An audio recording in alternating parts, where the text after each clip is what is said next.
bunch of other bases. Morning. All 5. Yeah. Alrighty, sorry. Me and my fiance was having a conversation. Yeah, so in my last video I said I was going to make another couple videos today.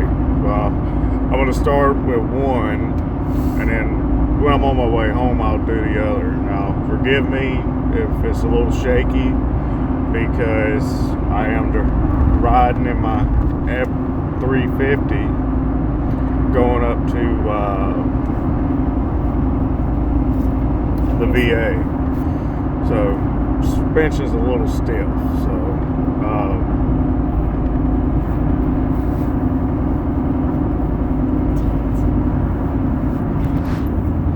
but one of the things that I want to touch on is when we're driving at night.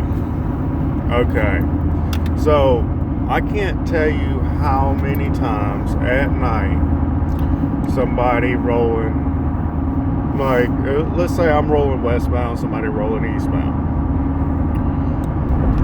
Somebody at night feels that it's a good idea to drive down the frickin' interstate with their frickin' high beams on. Why?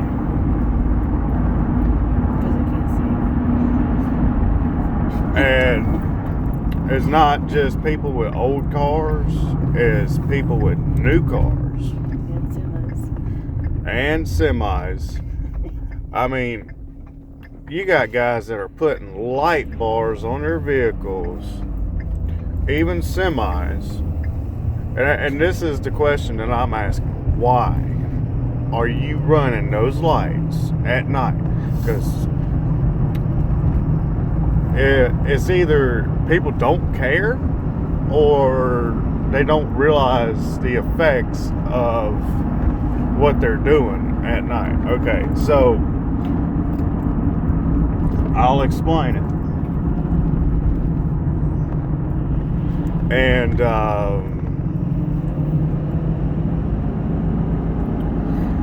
so when you're driving at night, when you first start driving, your eyes have got to adjust to the night driving.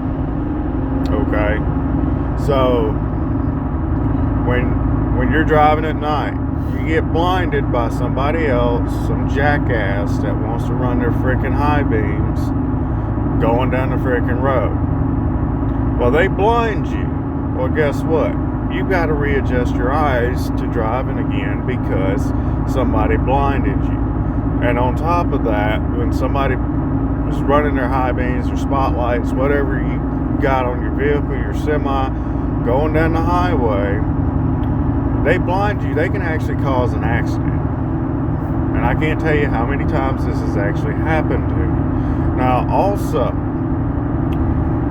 you guys that are putting these massive ass bright lights on your old vehicles and y'all are running the low beams, it's hard for us to tell whether you're running your high beams or your low beams.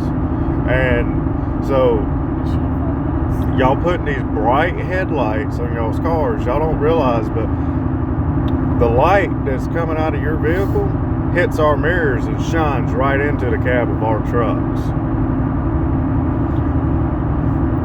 I know it does it to mine. And it's annoying and it sucks when you're driving at night and you got some yahoo that thinks it's cool to put stupid bright lights on their vehicle. I understand if you can't see hardly at night. If you can't see at night, you shouldn't be on the frickin' road.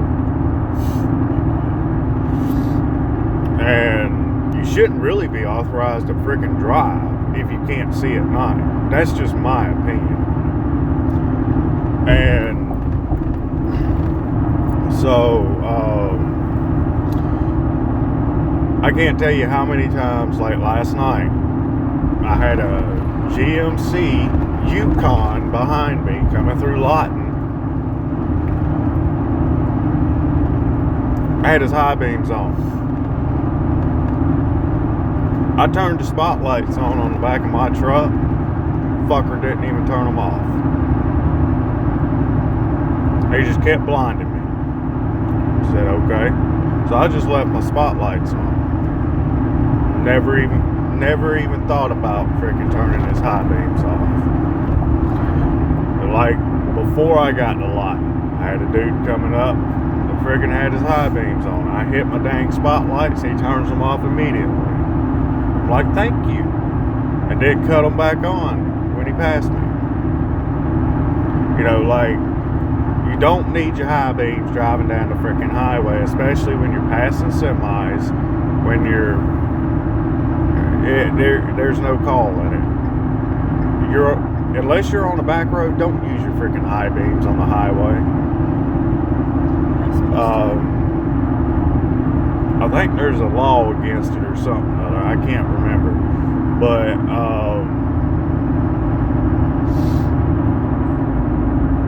also, I'm going to say this again. Instead of making 2 videos, I'm going to make 1. And I'm going to say it again, and I'm going to be blunt and honest about it.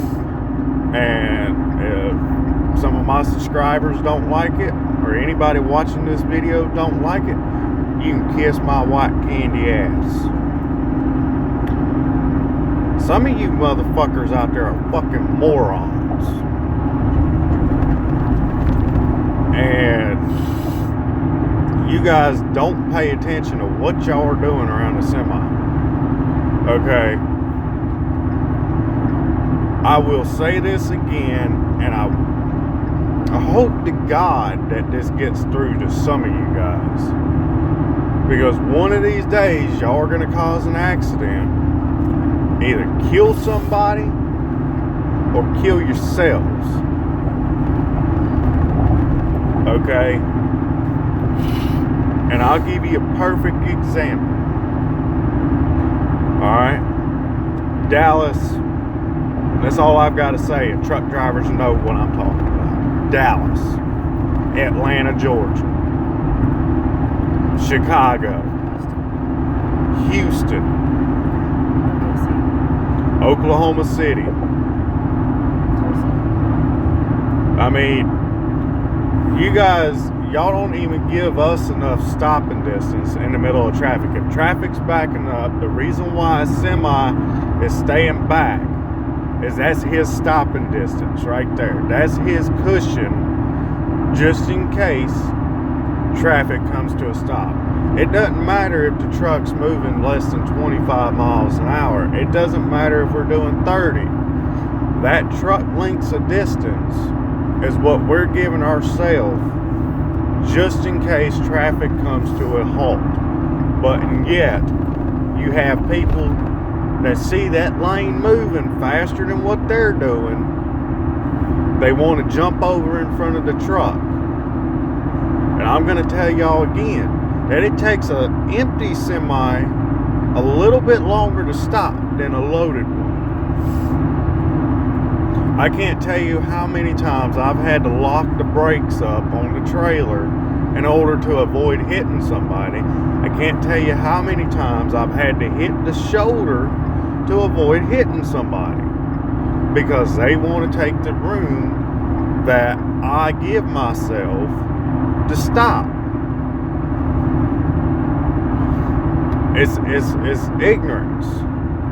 I know ignorance is bliss sometimes, but ignorance, lack of knowledge. And this is why I have a YouTube channel, so I can educate you people out there. Alright? Getting on the highway. Don't lallygag on the dang on-ramp. Don't do, when the speed limit is 65 to 80 miles an hour, do not lallygag getting on the highway. I can't tell you how many times I've had to just jump from the right lane to the left lane with no warning because somebody wants to get on the highway at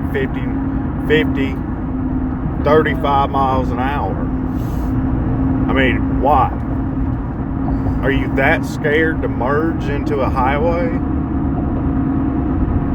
Those on-ramps are designed for speed.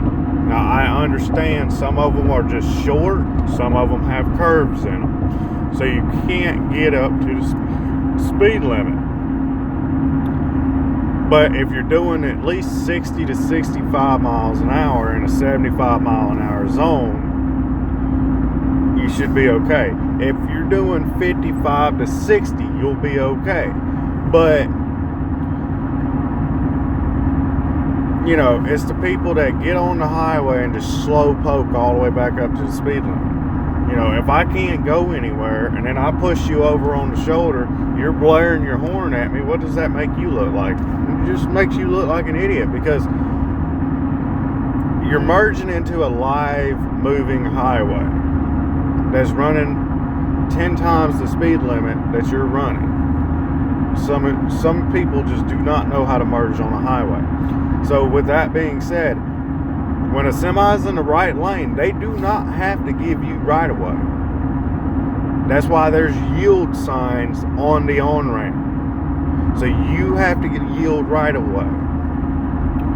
But if you're trying to merge and you see traffic and there's an opening in traffic, get up to the speed limit and get in that opening, so that way you don't cause people to hit their freaking brakes or do unsafe moves on the highway just to let you on.